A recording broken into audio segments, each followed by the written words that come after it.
तो ध्यान दीजिए बेटा, इधर पिछली बार आपने बोर्स पोस्टुलेट्स देखे। बोर्स पोस्टुलेट्स के बाद हम लोग ने देखा radius and energy of electron in nth Bohr orbit, यानी कि इलेक्ट्रॉन अगर एक पर्टिकुलर ऑर्बिट में रिवॉल्व कर रहा है तो उसकी रेडियस क्या होगी, उसकी एनर्जी क्या होगी, and so on.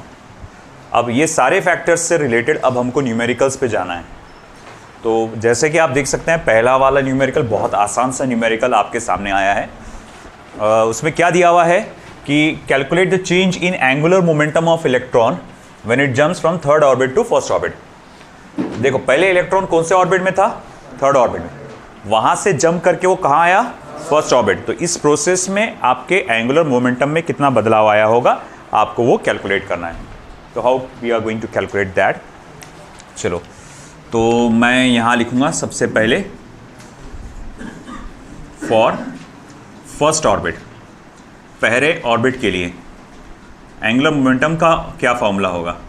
1 multiply by h upon twice pi. If you remember, angular momentum in nth orbit का फॉर्मूला क्या है? NH अपॉन ट्वाइस पाई, है ना। सेकंड पोस्टुलेट था बोर्स का, सेकंड पोस्टुलेट। तो मैं उसका इस्तेमाल कर रहा हूँ कि जब इलेक्ट्रॉन फर्स्ट ऑर्बिट में होगा तो एंगुलर मोमेंटम क्या होगा फॉर सेकंड ऑर्बिट। वहीं अगर मैं सेकंड ऑर्बिट की बात, सॉरी नॉट सेकंड, कितना है? Third. For third orbit L3 is equals to 3 multiply by h upon twice pi. ठीक है भाई। अब जब इलेक्ट्रॉन थर्ड से फर्स्ट में जंप करता है तो चेंज इन एंगुलर मोमेंटम क्या होगा? Delta L। ये होगा L3 माइनस L1, यानी thrice h upon twice pi minus 1h upon twice pi, यानी कि twice h upon twice pi implies h upon pi. h का वैल्यू कितना होता है? 6.67 इंटू 10⁻⁻34, और पाई कितना होता है? 3.14। डिवाइड करो ज़रा, बताओ तो कितना आ रहा है ना। रेसिप्रोकल देखो आपके पाई का कितना होता है। आप लॉगबुक का यूज़ कर सकते हैं अब।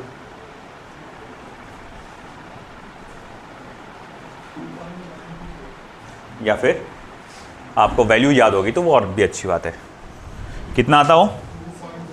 हाँ, 2.12 इंटू 10⁻⁻34, और फिर उसका किलोग्राम मीटर स्क्वायर पर सेकेंड स्क्वायर, है ना। ये आपका सेकेंड स्क्वायर नहीं, किलोग्राम मीटर स्क्वायर पर सेकेंड, है ना। ये हमारा जो कहा जाएगा एंगुलर मोमेंटम का, चेंज इन एंगुलर मोमेंटम का फॉर्मूला रहेगा। आया बेटा समझ में? अब फर्दर, ये था चेंज इन एंगुलर मोमेंटम का फॉर्मूला, और अब हमको आगे बढ़ना है with another part, another question. चलिए,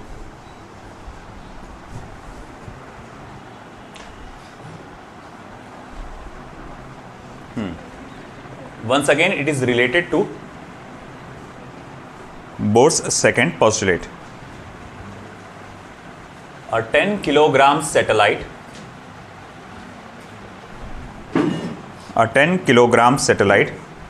circles Earth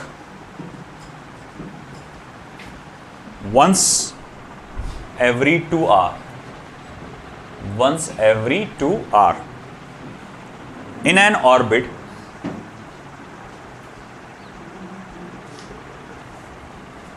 having a radius 8,000 kilometers. Full stop. Assuming that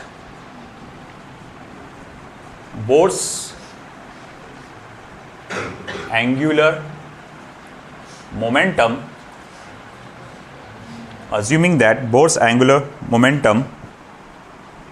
postulate applies to satellite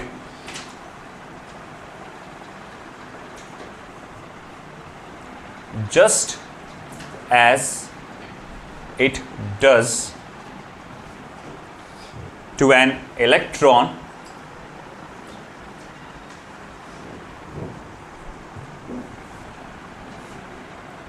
in the hydrogen atom, comma, find the quantum number of the orbit of the satellite, of the orbit of the satellite. आप note करिए, solve के मैं 1 minute में आया बस। तो देखिए बेटा, यहाँ क्या सिचुएशन दी गई है आपको। एक सैटेलाइट है जिसका मास आपको दिया गया है 10 किलोग्राम्स। वो सर्कल में रिवॉल्व कर रहा है एवरी 2 आवर्स में, मतलब पीरियड ऑफ रिवॉल्यूशन कितना है 2 आवर्स। और उसका रेडियस कितना बेटा ऑफ ऑर्बिट 8000 किलोमीटर्स। चलिए ये फैक्टर्स को अपन लिखते हैं। जैसे for example mass of satellite it is 10 kilogram और टाइम पीरियड इट्स 2 आवर्स, यानी 2 मल्टीप्लाई बाय हाउ मच, नहीं हाँ 3600 बराबर 3600 सेकेंड्स, 2 मल्टीप्लाई बाय 3600 सेकेंड्स। और हैविंग रेडियस कितना दिया हुआ है 8000 किलोमीटर्स ना, तो वो अपन लिख सकते हैं 8 इंटू 10⁶ मीटर्स। 1000 के 3, किलोमीटर्स के 3, तो 6 मीटर्स। और उसने कहा है कि आपको जैसा आप सेकेंड पोस्टुलेट जो होता है एंगुलर मोमेंटम वाला, जैसे कि आप अप्लाई करते हैं आपके किस पे, इलेक्ट्रॉन के ऑर्बिट पे, आप इमेजिन करके चलो कि वही सिचुएशंस आप यहाँ पर भी अप्लाई कर सकते हैं एस्ट्रोनॉमी में भी। तो भैया अब वो बोल रहा है कि क्वांटम नंबर की वैल्यू पता लगाओ। अच्छा, वी वेरी वेल नो कि angular momentum in nth orbit is integral multiple of h/2 पाई, है ना। Angular momentum in nth orbit का फॉर्मूला ये होता है, इंटीग्रल मल्टीपल ऑफ h/2 पाई। अच्छा, एंगुलर मोमेंटम को क्या लिख सकते हैं आप, mvr h/2 पाई। अब देखो यहाँ पे हमारे पास v नहीं है मगर कैपिटल T है, मगर T और v के बीच में रिलेशन अपन जानते हैं, capital T is equal to 2 pi r upon v, capital T is equal to 2 pi r upon v, तो v is equal to 2 pi r upon capital T। तो मैं यहां लिख सकता हूं m is into 2 pi r square upon capital T is equal to integral multiple of h/2 pi. आपको शायद समझा होगा कि स्क्वायर क्यों आया, क्योंकि एक r पहले से था और अभी फिलहाल ये 2 पाई r का r एक और आया। ठीक है, अब हम लोग कहेंगे ठीक है चलो ये सारे फैक्टर्स हमारे पास आ गए, हमको कैलकुलेट क्या करना है, n को छोड़कर सबको उधर भेजो। n is equal to 4 pi square r square, है ना, ये 2 से मल्टीप्लाई हो गया, into m upon h multiply by capital T। ठीक है, अब ये सारे फैक्टर्स हमें डालना पड़ेंगे, जो हमारे पास सारी वैल्यूज है हम वो वैल्यूज डालेंगे। चलो मैं इधर से लिखना चालू करता हूं। देखो n इक्वल्स टू, ठीक है, 4 पाई स्क्वायर को हम लोग जनरली 9.87 लिख देते हैं, है ना। रेडियस का स्क्वायर यानी 64 इंटू 10⁻12, तो 64 इंटू 10⁻12। और मास कितना है जो 10 किलोग्राम से सैटेलाइट का, अपॉन h 6.63 इंटू 10⁻, क्या हो गया, रहने दो, उनको मालूम है थोड़ी है वो लाइट का, मैं बता देता मैं। और टाइम पीरियड कितना है 2 इंटू 3600। तो अब देखो ये सब चीज़ों का कैलकुलेशन करना है आपको, बस ये सारी चीज़ों को कैलकुलेट करना। चलिए हो जाइए शुरू, फिर कैलकुलेट करना स्टार्ट करिए, देखिए क्या आएगा आंसर इसका।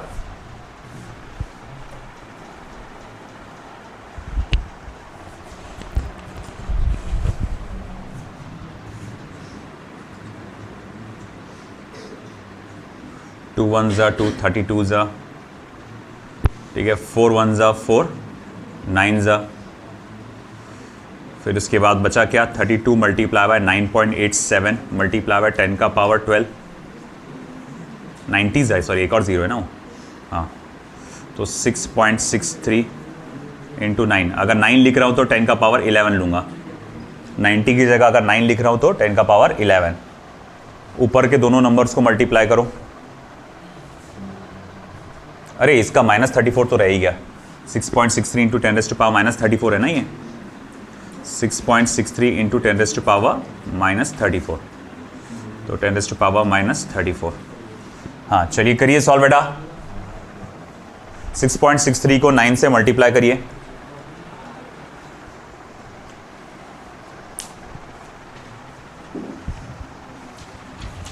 झामले जैसा कोई बैठे नहीं रहेगा, सॉल्व करेगा। मैथमेटिक्स इतना सबको आता है ना, मल्टीप्लिकेशन। हाँ तो फिर करो।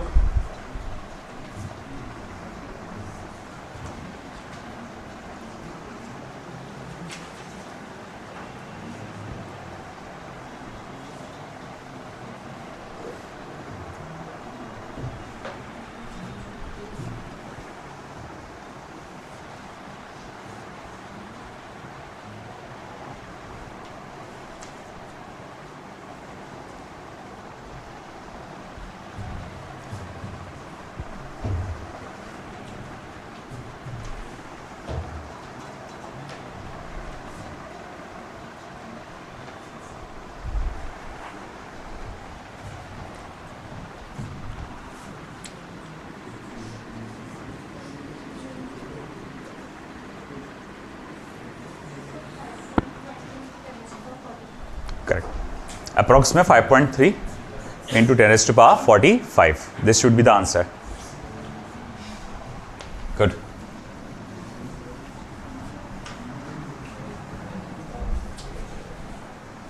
एनसीईआरटी में एक और ऐसा ही प्रॉब्लम है, बस वैल्यूज बदली हुई है, तो मैंने उसको नहीं लिया। ये एनसीईआरटी का प्रॉब्लम था, ये वाला, पिछला वाला नहीं था। ये जो मैं इरेज कर रहा ये नहीं था, ये था एनसीईआरटी का, तो ध्यान दीजिएगा। Now we go for the next one.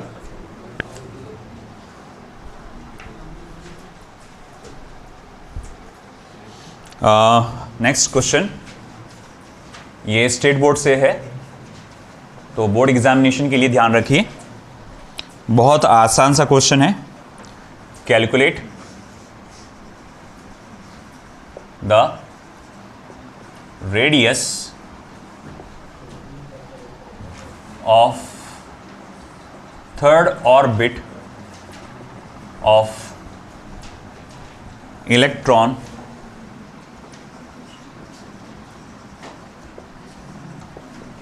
in hydrogen atom।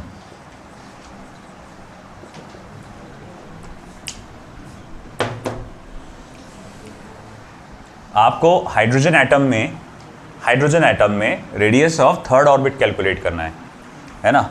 चलिए बताइए मुझे क्या रिलेशन है। अपन जानते हैं कि radius of electron in nth orbit of hydrogen atom के nth ऑर्बिट में रेडियस ऑफ इलेक्ट्रॉन का फॉर्मूला क्या है? Rn इज इक्वल्स टू क्या है बेटा? R1 इंटू एन स्क्वायर, है ना। That is equals to 0.53 into n की वैल्यू कितनी बेटा यहाँ पे? थर्ड, 3 का स्क्वायर, और ये सब वैल्यू एंगस्ट्रॉम डिग्री में होती है, यानी कि 0.53 मल्टीप्लाई बाय 9। बता सकते कितना आएगा? सॉरी 2.77, 4.77। अच्छा, देखो 4.77 एंगस्ट्रॉम डिग्री, ये है radius of electron in third Bohr orbit. आई बात समझ में?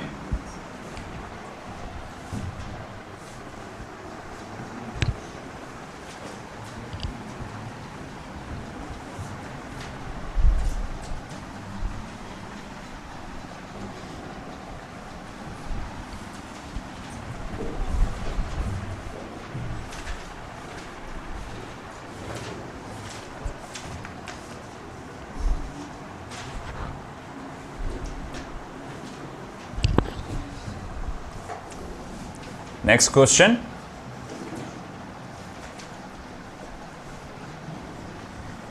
Determine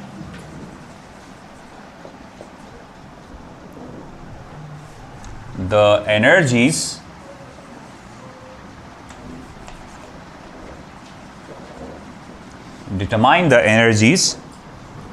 of first two excited states of electron in hydrogen atom. First off, what are the excitation energies of electrons in these orbits? चलिए calculate करके बताइए मुझे.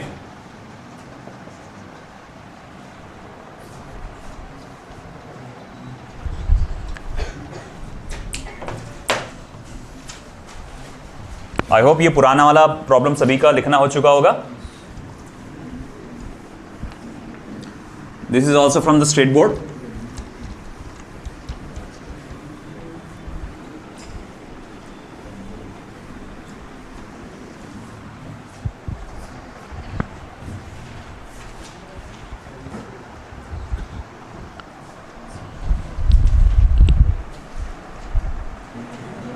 तो देखिए बेटा, यहाँ पे आपको जो दिया गया था, determine the energies of the first to excited states of electron in hydrogen atom. अच्छा, फर्स्ट टू एक्साइटेड स्टेट्स.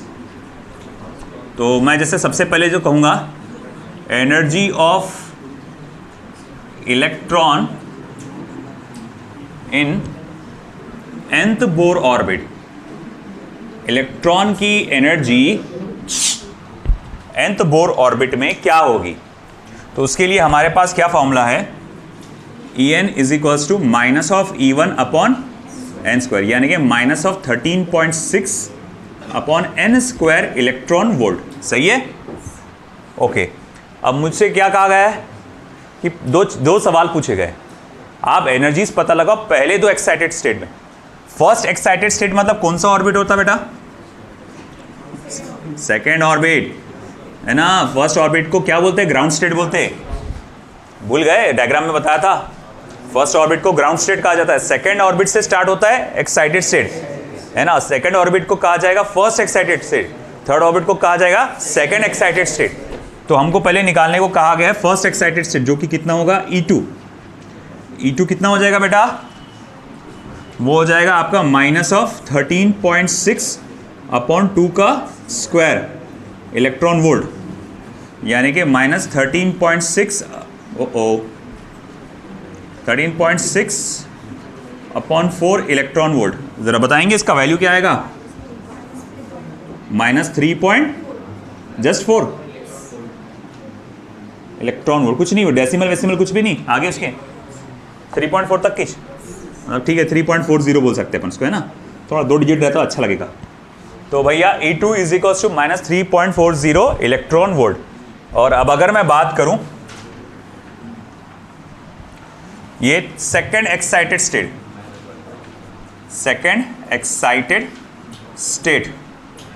तो भैया वो क्या होगा आपका?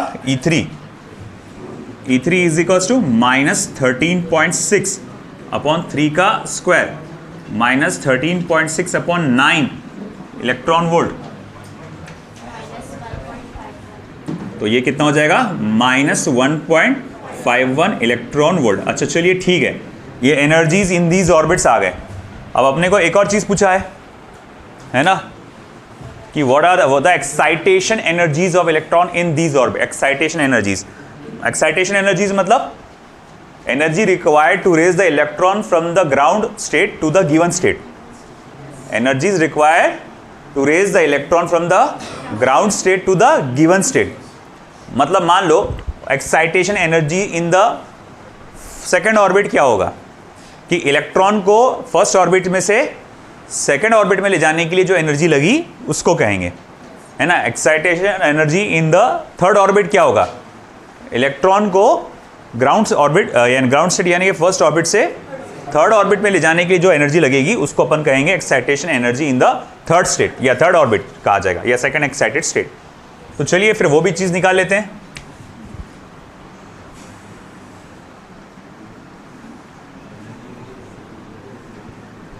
तो excitation energy in first excited state delta E is equals to E2 minus E1। E2 कितना है -3.40 माइनस E1 कितना है -13.6। देखो कितना होता है ये फिर 10.2, that's correct. 10.2 electron volt plus 10.2 electron volt. और फिर उसके बाद excitation energy in second excited state. भैया ये याद रखना तुम लोग गलती से भी ना फर्स्ट एक्साइटेड स्टेट को E1, सेकेंड एक्साइटेड स्टेट को E2 मत लिख देना। First excited state means E2 second orbit, second excited means E3 यानी कि थर्ड ऑर्बिट। तो delta E is equals to E3 minus E1। What is E3? -1.51 minus 13.6। जरा बताएंगे कितना होगा ये? सॉरी 19 12.09। हाँ 12.09 is the correct one. 12.09 electron volt. आया समझ में आपको?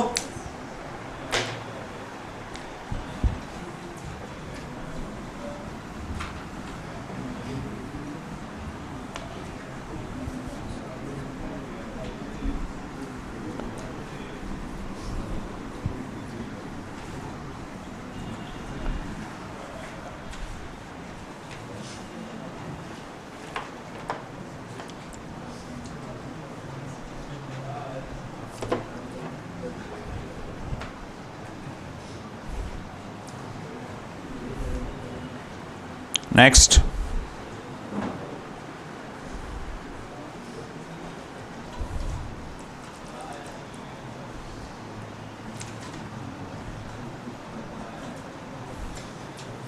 another question from state board.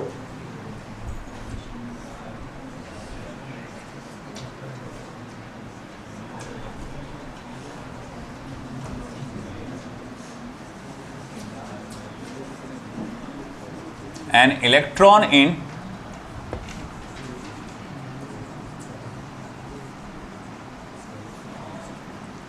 hydrogen atom stays in its second orbit for 10 raised to power -8 seconds. Full stop. How many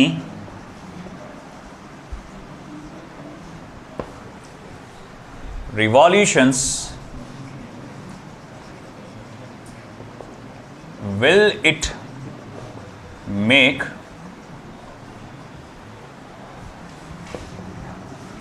around the nucleus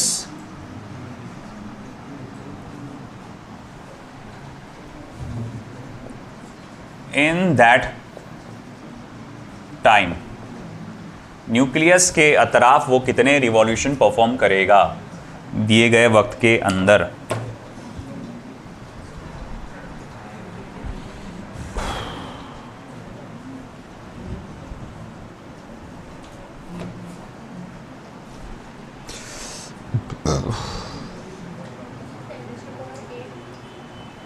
ten raised to power कैसे निकालेंगे आप? उसके अंदर क्या दिया हुआ है आपको? आपको टाइम पीरियड दिया गया है। कितना दिया हुआ है? An electron in hydrogen atom stays in the its second orbit for 10 raised to power -8 seconds. नहीं, वो उसमें ये दिया हुआ है कि 10 रेज़्ड टू पावर -8 सेकेंड्स के लिए वो ऑर्बिट में है। तो how many rotations will it make before to make around the nucleus? एक काम करो, सेकेंड ऑर्बिट में टाइम पीरियड कैलकुलेट करो।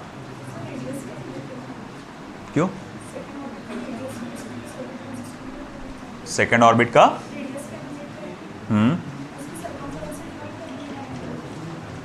तो डायरेक्ट टाइम पीरियड का फॉर्मूला है ना अपने पास, है ना। चलिए करो, टाइम पीरियड का फॉर्मूला है तुम्हारे पास, करो सॉल्व उसको।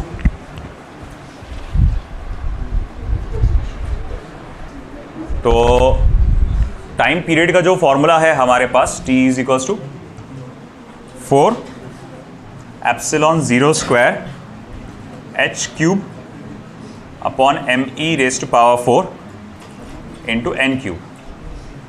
और अगर मैं कौन से ऑर्बिट की बात चल रही, सेकेंड ऑर्बिट, यानी कि 4 एप्सिलॉन 0 स्क्वायर, या चलो इसको t1 बोल सकता हूं मैं, इसको t1 इंटू सेकेंड ऑर्बिट का क्यूब।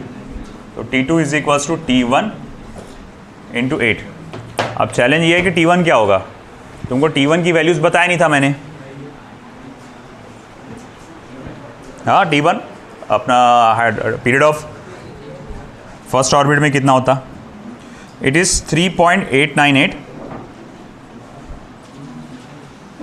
नहीं नॉट 3.898, टाइम पीरियड हो जाएगा आपका 3.898 इंटू 10⁻⁻16, तो 3.898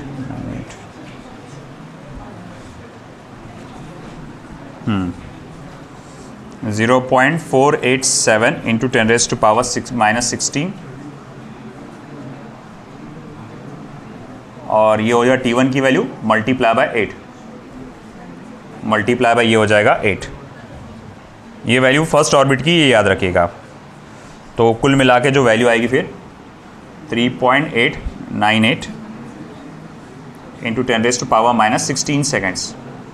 मतलब ये क्या हुआ कि वो थर्ड ऑर्बिट में कितना मतलब टाइम लेगा एक रिवॉल्यूशन के लिए। बात समझ रहे क्या, खेल क्या, देखो यहाँ पर क्या चल रहा, अपने को t1 की वैल्यू चाहिए थे। t1 की वैल्यू आपको बताया मैंने 0.487, ये याद रखना पड़ेगा आपको, 10⁻, क्योंकि बहुत बड़ी झंझट होंगी इसको सॉल्व करना बोले तो कितना बड़ा टाइम लग जाएगा उसको। तो t1 इज इक्वल्स टू क्या हो जाएगा 0.487 इंटू 10⁻⁻16, ये आ गई t1 की वैल्यू। अब चलो ठीक है, ये t1 की वैल्यू आ गई, अब आप उसको 8 से मल्टीप्लाई करेंगे तो ये आ जाएगी t2 की वैल्यू। और t2 का मतलब क्या हुआ कि भैया जब सेकेंड ऑर्बिट में होगा तो इलेक्ट्रॉन एक रिवॉल्यूशन को परफॉर्म करने के लिए कितना टाइम लेगा।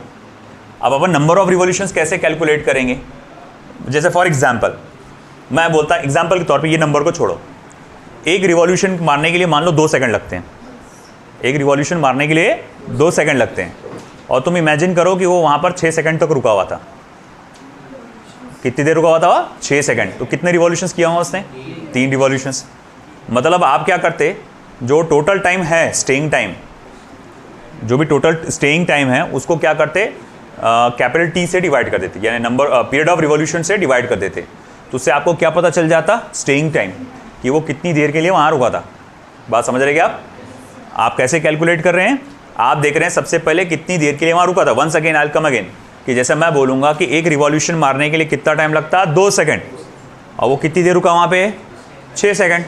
मैं बोलूँगा अच्छा एक रिवॉल्यूशन मारने के लिए 2 सेकंड लगता, उसको 6 सेकंड तक रुका, तो वो कितने रिवॉल्यूशंस मार चुका होगा, 3 रिवॉल्यूशंस। कैसे पता चला, जितनी देर रुका 6 सेकंड, वो टाइम को एक रिवॉल्यूशन के टाइम से तुमने क्या किए, डिवाइड किए। तो अब यहाँ पर कितनी देर रुका वो, 10⁻⁻8 सेकंड, इतनी देर रुका वो। और एक रिवॉल्यूशन को कितना टाइम लगता, 3.898 इंटू 10⁻⁻19 सेकंड, है ना। अब अपने को क्या करना है कि भैया स्मॉल t को, जो गिवन टाइम है, उसको इससे डिवाइड करना है।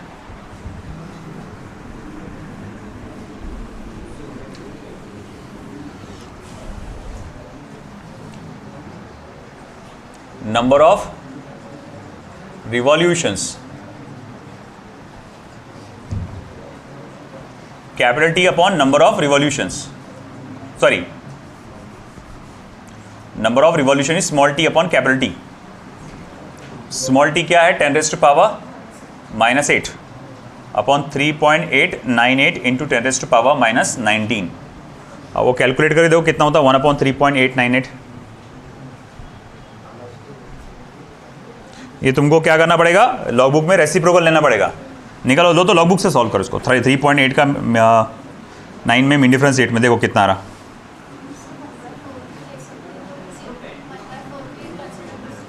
क्या चीज़? हाँ तो अप्रॉक्स में निकलेगा। नीट के हिसाब से तो आपको अप्रॉक्स में निकालना पड़ेगा, स्टेट बोर्ड का नहीं है। तो ये आएगा 0.2565 इंटू 10⁻⁻, 19 माइनस 8 कितना हो जाएगा? 11। हाँ वही ना, मैंने आंसर कुछ और बोला था। ये कैलकुलेशन तो गलत नहीं हो गया? 4ε0² h³/ne²। ये एनी कहाँ से आ गया? m है ना।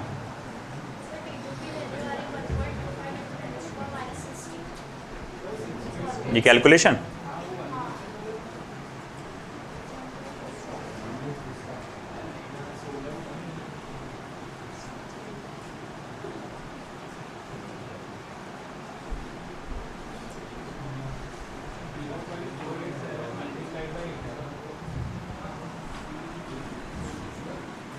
just a moment. 4 multiply by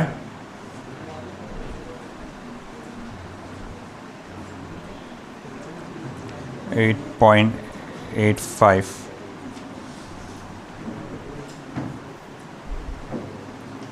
into 10⁻⁻.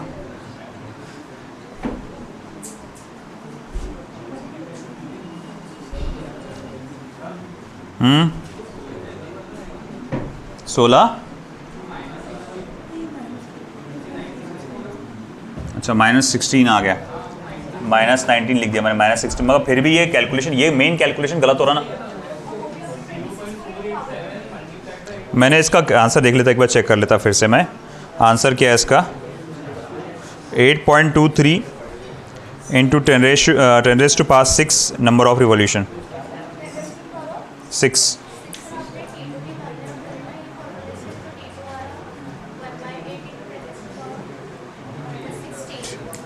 T2 की वैल्यू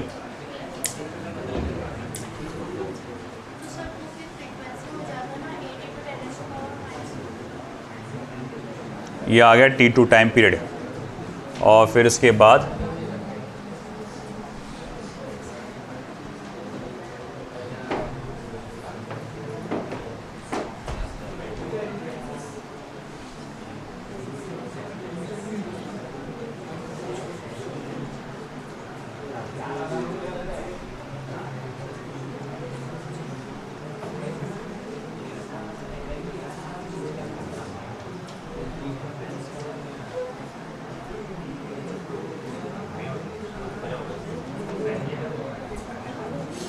ये गलत हो रहा है, ये वैल्यू गलत हुआ।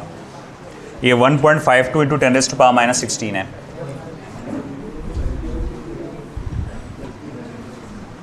(1.52 into 10⁻⁻16 into 1.52।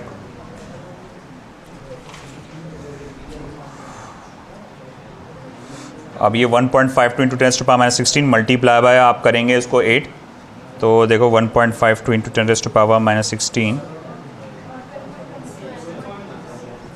52 multiply by 8 12.16 into 10⁻⁻16 seconds. तो फिर ये हो जाएगा 12.16 इंटू 10⁻⁻16 और 1 divided by 12.16, it will be 0.08224। अच्छा ये 16 और 8 ऊपर जाके 10⁻8 हो जाएगा, तो वो हो जाएगा 8.224 इंटू 10⁻126। हाँ रिवॉल्यूशंस, ये आएगा आंसर करेक्ट। ये वैल्यू गलत हो गई थी मेरी फर्स्ट ऑर्बिट में, जो आपका रहेगा T1 का value 1.52 into 10⁻⁻16।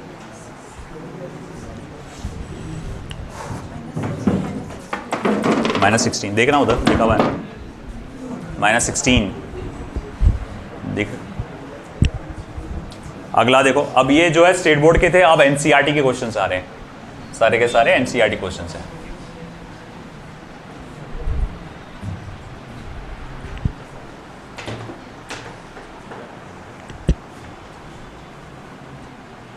Next,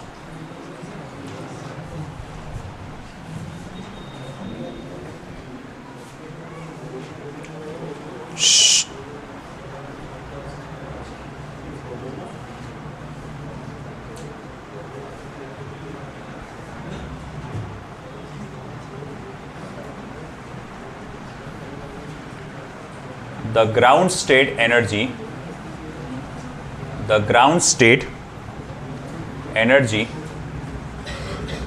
of hydrogen atom, the ground state energy of hydrogen atom is minus 13.6 electron volt. Full stop. What are the kinetic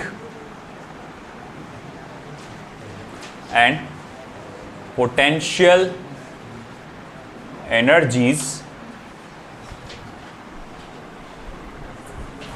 of the electron in this state? बहुत आसान सा question, बहुत ज़्यादा आसान question. What are kinetic and potential energy of electrons in this state? बहुत easily हो जाएगा आपसे.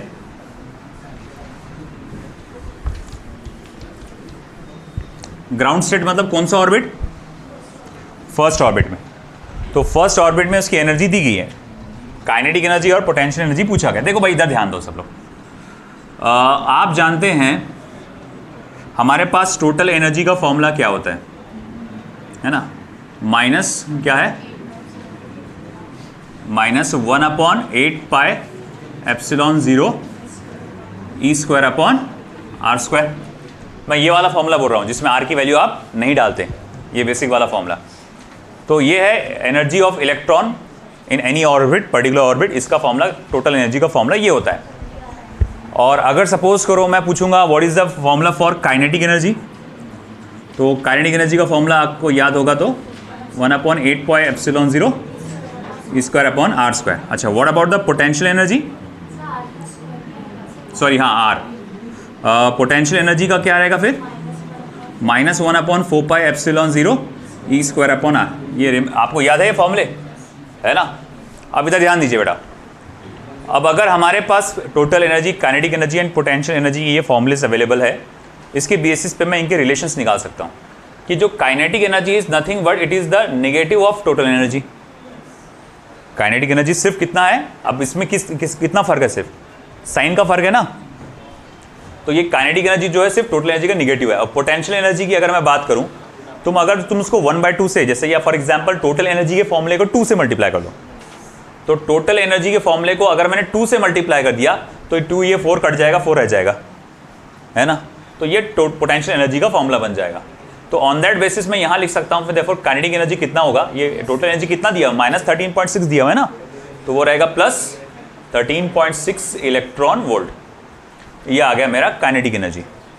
अब रही बात पोटेंशियल एनर्जी की, 2 multiply by minus 13.6 electron volt. जरा आप बताएंगे मुझे 2 मल्टीप्लाई बाय 13.6 कितना होता है? सॉरी, 27.2. तो माइनस 27.2 इलेक्ट्रॉन वोल्ट. ये हमारे पास पोटेंशियल एनर्जी का फॉर्मूला आ गया, माइनस 27.2 इलेक्ट्रॉन वोल्ट. चलिए नेक्स्ट.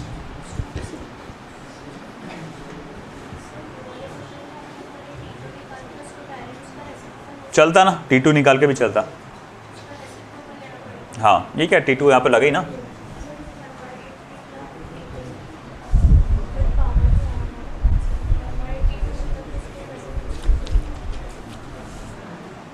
T2 1/8 कहाँ से आया आपका? कौन से हैं? नहीं, तो वो आंसर गलत आया. T2 की वैल्यू 12.16 इंटू 10⁻16 है. ये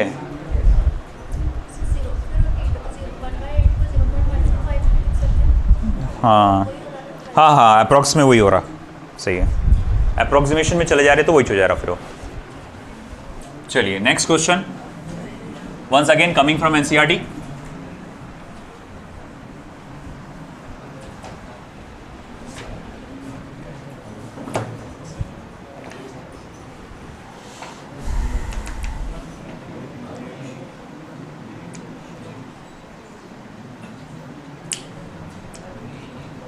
बहुत आसान सा क्वेश्चन एक और एनसीईआरटी का, ध्यान दो बेटा सब लोग। A difference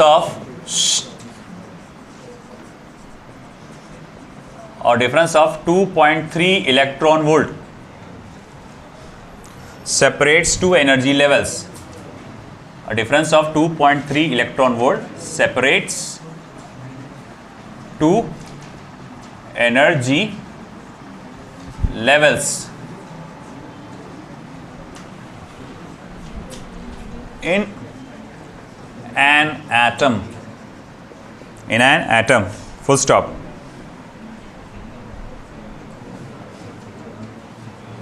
What is the frequency of radiation?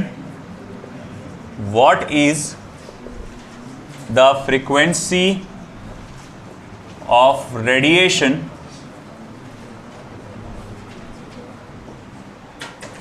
emitted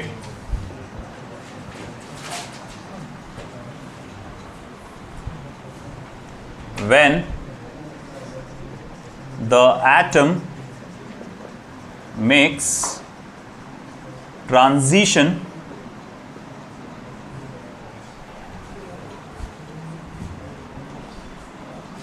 from upper level to lower level?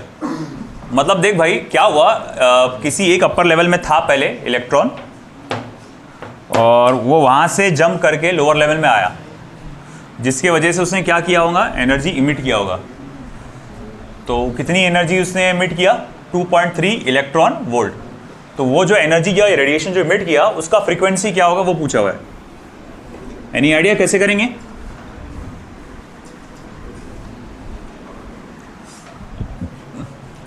अगर आप देखो थर्ड पोस्टुलेट पे ध्यान देंगे, तीसरा पोस्टुलेट क्या कहता है आपका,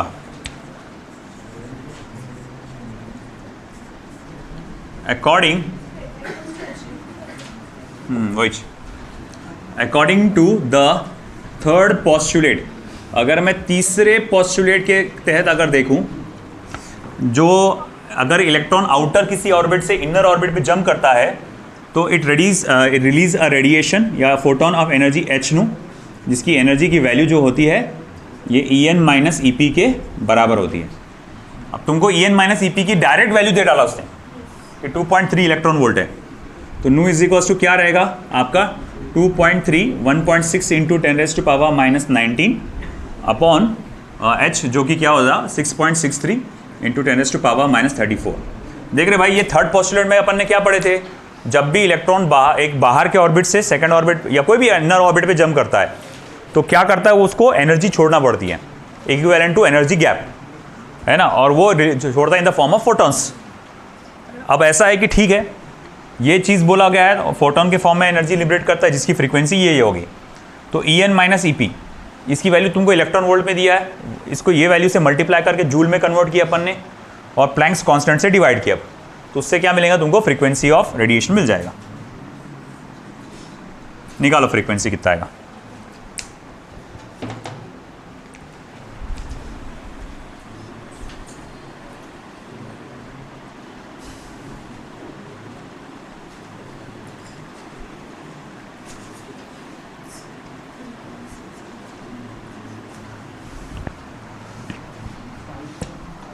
.550 और या 1 पकड़ सकता हूँ मैं, 10⁻⁴ 34 में से 19 गया, कितना होगा भैया, 34 माइनस 19 15, 10⁻⁵, यानी कि nu is equals to 5.551 into 10⁻14 hertz.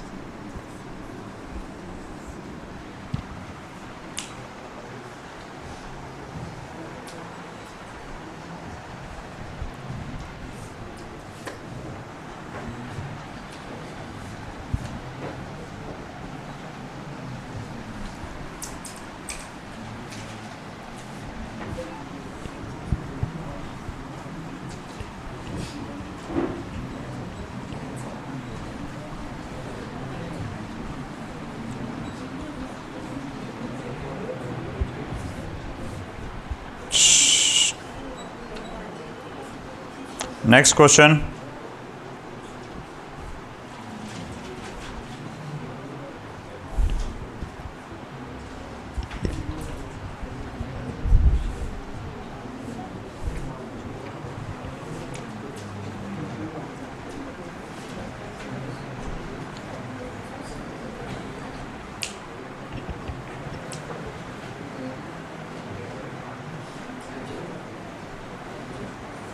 a hydrogen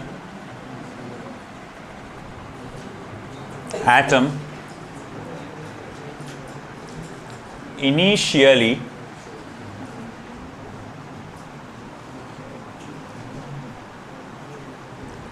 in the ground level absorbs a photon, comma, which excites it to the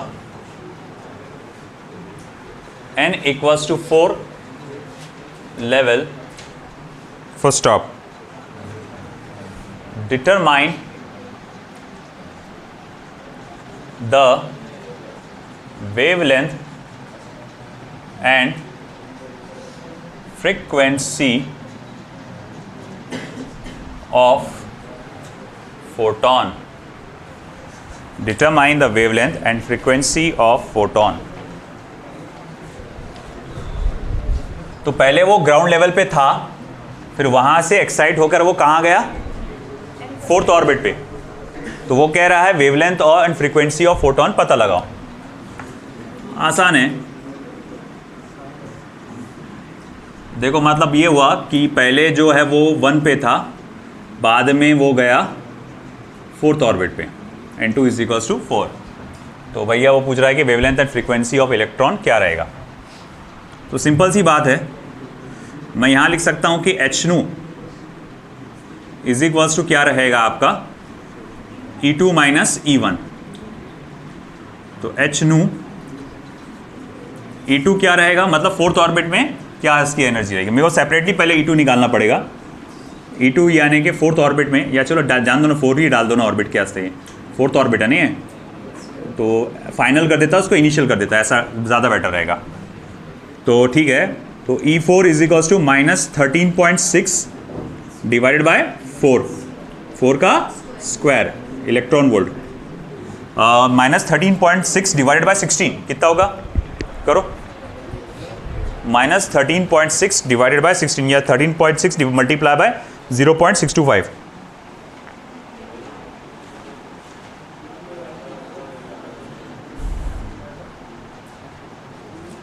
.85 होता हूँ, ये हो जाएगा minus 0.85 electron volt.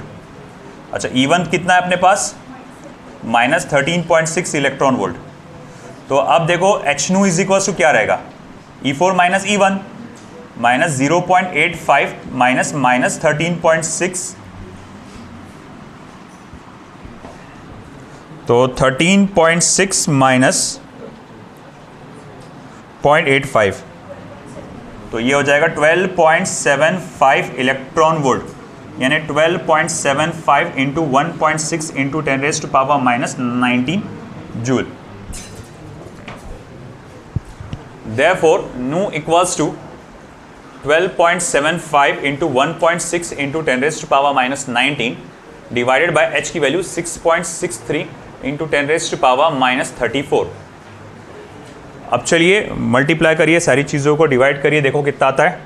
12.75 multiply by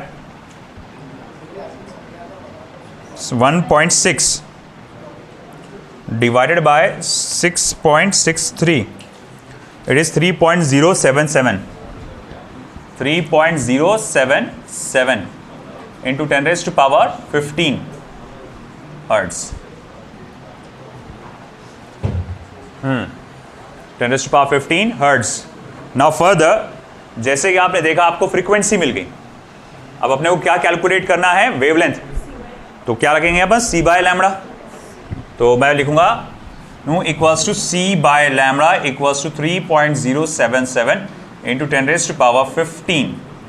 Lambda can be written as c upon 3.077 into 10 raised to power minus 15. What is c? It's 3 into 10 raised to power minus 8. Plus 8. So 3 divided by 3.077. It will be 0.9749. Oh sorry, हाँ, तो ये हो जाएगा 0.9749, ठीक है, 10 raise to power. अच्छा, 15 में से 8 गए, कितने बचे? 7, तो ठीक है, 10 रेज़ टू पावर -7, तो लैम्बडा इज इक्वल्स टू, ये हो जाएगा 9.749 into 10 raise to power -8 metres. ये आ गई वेवलेंथ, ये आ गई इसकी फ्रीक्वेंसी।